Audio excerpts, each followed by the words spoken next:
Hello ladies and gentlemen, and welcome back to the channel. I am Starko Gaming and we are back with another Dragon Champion video. If you are level 15 or below, make sure to use the promo code Starko to get a free starter pack.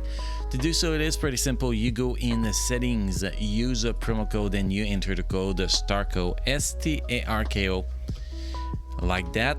Let's type it properly and you press OK and you will receive a free starter pack. So guys, enjoy the freebies. Now guys, today's video we're gonna be talking about my best favorite counter for a battleground fight, what team I use to counter each races. I think that is actually very important to know, as you know, strategy is very important in battleground. So today we're gonna be talking about those team I use in offense to actually counter those other races team, and we are also going to explain why I use those teams in detail. So we have to jump into the team menu, so let's just jump in Battleground. That's going to give us a place where we can actually gain access. I'll give you a little sneak peek at the defense team I'm using, at least on one my nod. So if we go in teams here guys, okay, so first we do have the Elf Counter. For my Elf Counter, I like to use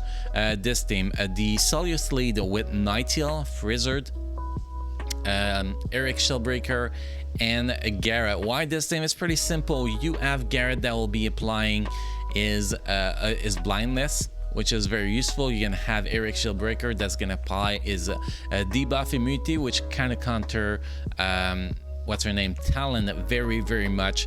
And then you have Nightingale that will be removing buff from the other target, and Solius that can actually heal, and Frizzard that can do some TMR, some slow.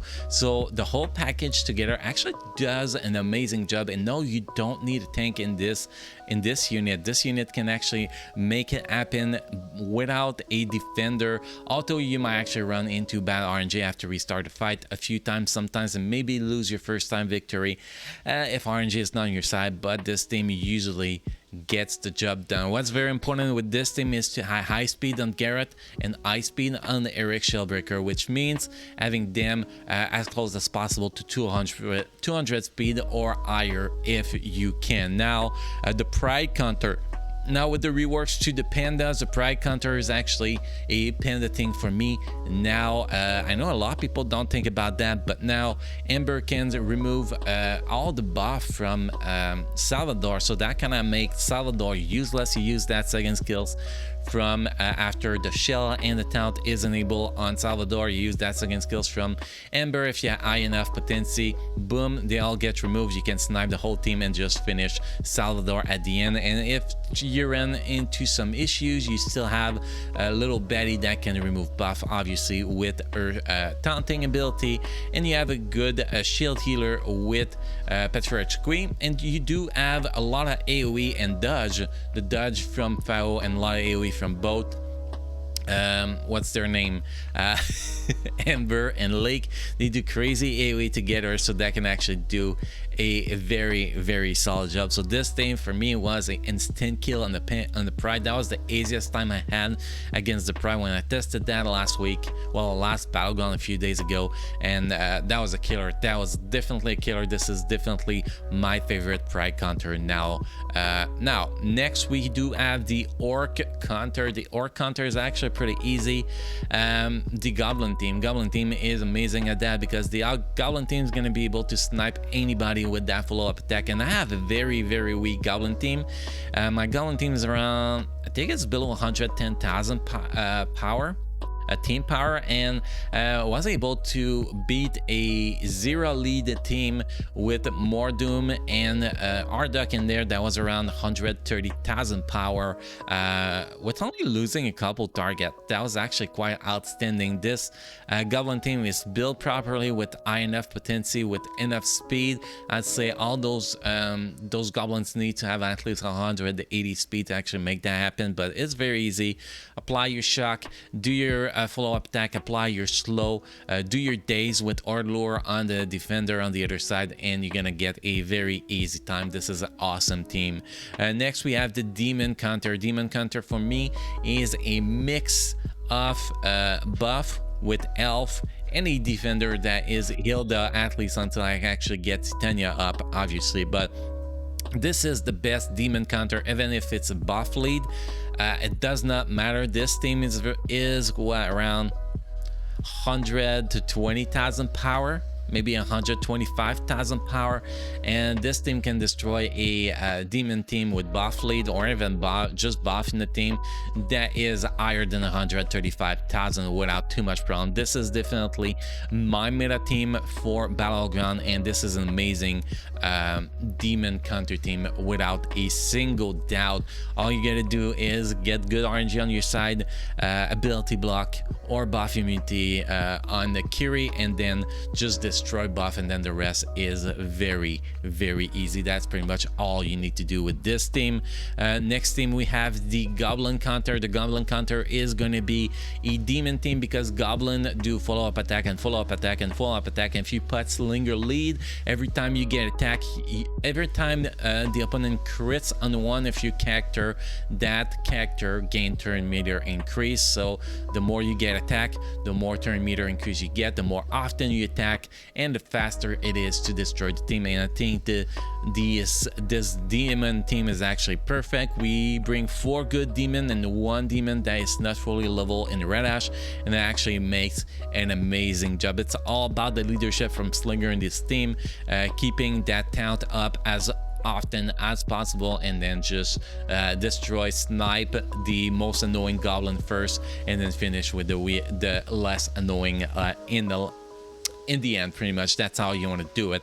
Next, we'll move to the next one. We have the human counter. The human counter is pretty simple. It is the Zira team here. We have Zira with Mordoom, Trumgar, Ardok, and Cochrane. Why do I bring Cochrane in this team? Just for one big fat reason: the AoE stun. If you can apply that AoE stun on all the target, which you need very high potency on Cochrane, that just make this so freaking easy. It's ridiculous. And when you play Trumgar, you just gotta be careful. You gotta wait till a little Betty actually use her taunt ability before you actually taunt with Trumgar, otherwise you can actually, your taunt will most likely get removed. So you sync that properly with that, and you're gonna be able to destroy any decent human team. Zira can snipe pretty much anything in the human team. If you have a Krill, that Zira lead helps you kill Krill first, and then it's easy peasy. And also, if you have a Krill, you want to make sure that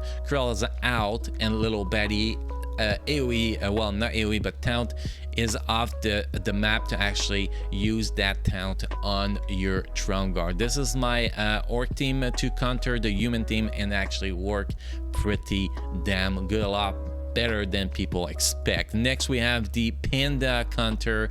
The Panda Counter is actually pretty simple. It is my Pride team. Now, to be able to make that possible, the requirement on this Pride team is pretty simple. You want to have as much tenacity as possible on your Salvador. If your tenacity is very freaking high, the Ember on the other team is most likely gonna fail at remove your shell, at removing your taunt, and you're gonna be able to just handle it very easy. Which means if after you pop your shell and Ember attack you and actually remove your shell and your taunt, or both of them, or one of them, either the shell or the taunt, you have to restart the fight. That's what it means. But if you have very high potency, not potency but tenacity on your Salvador, you're going to be kicking ass without too much problems.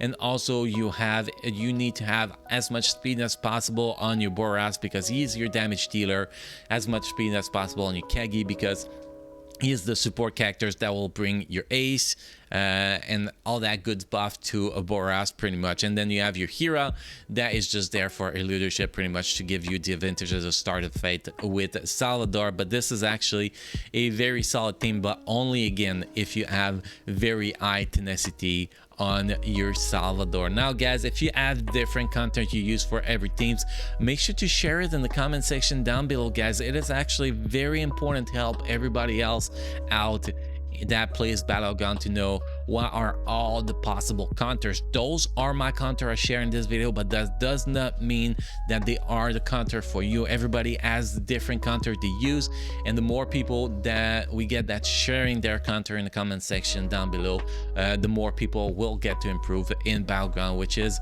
a a win-win situation for everybody. So hopefully guys, this video was helpful for you. Make sure to subscribe to the channel for daily Dragon Champion. Also make sure to drop a like on this video to help give more exposure to this video, obviously. Again guys, if you want to chat with me, I say it in every video, but I have to repeat it. If you want to chat with me, you can just join me on my Discord server. We have an awesome community there, and you can just chat with me, ask me your question, gain access to my infographic, gain access to all my guides, and also gain access to the other games I do cover through partnerships. So guys, thank you for watching. You all keep enjoying playing Dragon Champion. I'll see you guys again in the next video. Thank you.